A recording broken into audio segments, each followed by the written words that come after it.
Një 65 vjeçar nga fshati Bica i Kukësit u vendos në hetim kur në gusht të 2023-shit dorëzoi një arsenal të tërë armësh të trashëguar që nga 1997, Kalashnikov, pistoleta, mjera fishek dhe armë të tjera. Edhe pse akti ishte vullnetar, parashikimet ligjore nuk e shpëtuan nga ndjekja penale, ndërkohë që sipas ligjit, armbajtja pa leje armëve dënohet deri në 7 vjet burg. Për këtë situatë ligjore, por edhe realitetin në territor ku armët, sidomos ato të trashëguara prej 97-s, mendohet edhe sipas inteligjencës policore, të jenë me mira të fshehura. Shpesh në publik është diskutuar mundësia e një amnistie.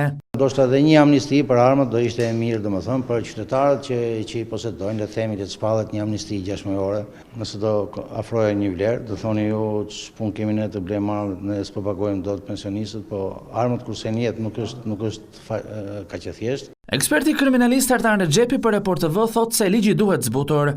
Legjislacioni jep dënime shumë të rënda. Për të vërtetës nuk ka ku shkojmë më, se jep dënime të ngjashme me, le të themi, me vrasjen. Ndoshta duhet liberalizuar politika e armatosjes së njerëzve. Kur flas armatim, nuk flas për armatim të mbahet në shtëpi. Flas për armatim që të mbahet me vete, për qytetarë të rregull që ndjehen të kërcënuar, që plotësojnë kushtet, kanë një biznes testuar nga psikologë e tjera. Nëse kapet një armë pa leje, le të bëjnë 7, ndoshta edhe 17. Se ai që e mban pa leje në moment që ka një mundësi për ta mbajtur me leje, ai s'ka arsye tjetër përveç se ta mbajë për krim. Vetëm vitin e kaluar janë 1303 raste të konstatuara me çdo rast arrestim, por pse mbajnë armë shqiptarët? Mbajtja pa leje mund të ketë një qytetar që ndihet i kërcënuar. Le të themi vllai mund ta ketë brenda për një vepër penale, ka bërë një vrasje, ne dimë shumë mirë që pa e marrë gjakun pavarësisht se ai mund të bëjë 25 vjet, unë kuptoj se çfarë akmarrë duhet bërë në moment që tjetri merr dënim maksimal ose burgim për jetën që ti vrasësh familjen. Në këtë kuadër ndonjëherë është dhe e detyrueshme, domethënë, që ta mbajë armën.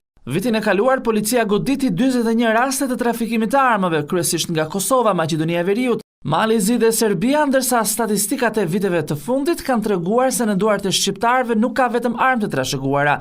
Armët të reja perëndimore lulëzojnë tregjet. Pjesa më e madhe nuk është se mbajnë armë, po të shikoni, domethënë, të tërat janë me pakicë, janë marka të Glock, bereta të tjera, që janë marka perëndimore, që janë të ardhura të blera kontraband. Në këtë situatë edhe rritja e sigurisë do t'i binte njerëzit të dorëzonin armët e trashëguara. Rritja e sigurisë, kuptohet, do t'i bënte të dorëzonin. Rexhepi shton se një amnistie e mundshme e cila është e nevojshme në çdo formë që të zgjidhet për t'u bërë, si një kusht që ajo të funksionojë, është domosdoshmëri të shoqërohet edhe me një punë më të madhe të policisë për ta goditur armbajtjen pa leje.